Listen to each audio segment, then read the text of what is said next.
Во моментов, овде на кота 59 е мирно, ние се наоѓаме пред транзитниот центар во Гевгелија и во ова јавување разговараме со господинот Јасмин Реджепи, кој е председател на невладината организација Легис, која што важи за една од главните организации во Македонија која што се бори за правата на бегалците.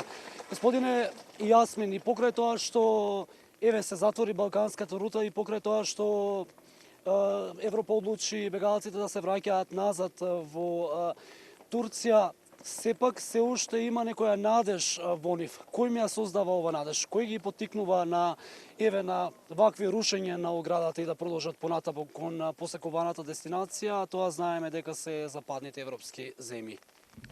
Пред се овие луѓе не сакаат да останат тука, бидејќи се на еден пат, на една цел да стигнат во Европа.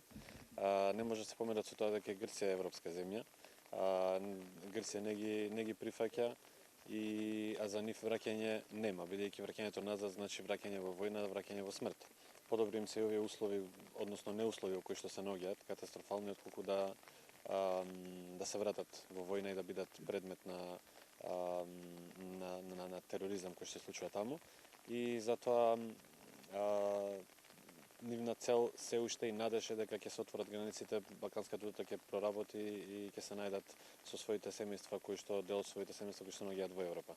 За жал тоа е невозможно, ние често пати кога одиме таму и кога делиме облека и се што има потребно, им го кажуваме и тоа. Имате можност да се вратите во помалите кампови, од таму да се изврши, да аплицирате за релокација некаде во Европа, бидејќи ова не е решение и до мене не е место за живот ни за вас, ни за вашите деца.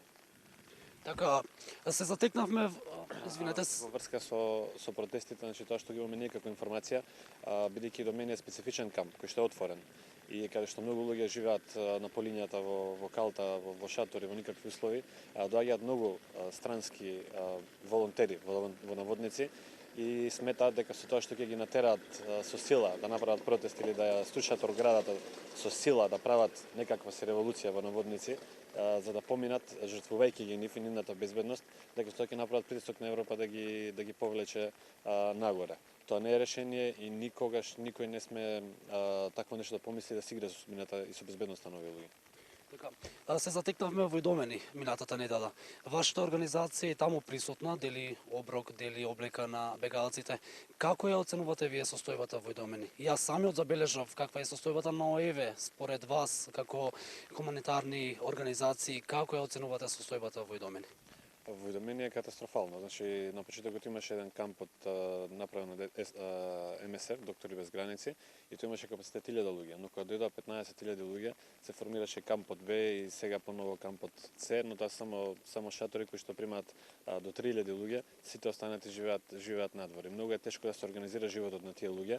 Јас се надевам дека грчката влада ќе направи максимум да ги релоцира, бидејќи тоа не е место за живот. Колку и да сакаме ние од Македонија без никакви проблеми да поминеме и да им помогнеме и добре дојдени сме, сепак тоа не е решение и никако не може да им се помогне на тие луѓе освен да се релоцираат во камповите кои се внатре во Грција или пак да бидат повлечени во Европа.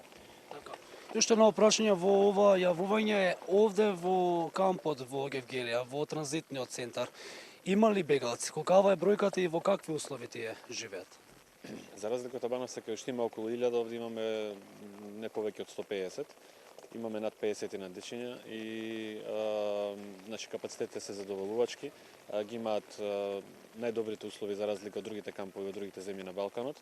Работиме секојдневно со нив, имаат обезбедено 3 оброка на ден, имаат ужинки, овоше од невладиниот сектор исто така, облека, се што им е потребно, активности за да не им биде досадно и се трудиме секој момент да бидат зафатени со нешто добро и да имаат убава слика за нашата држава, да нивниот престој тука да го олесниме, бидејќи тие луѓе се навистина луѓе со трауми што од земјите каде што дошле, камули ова што им се случува сега.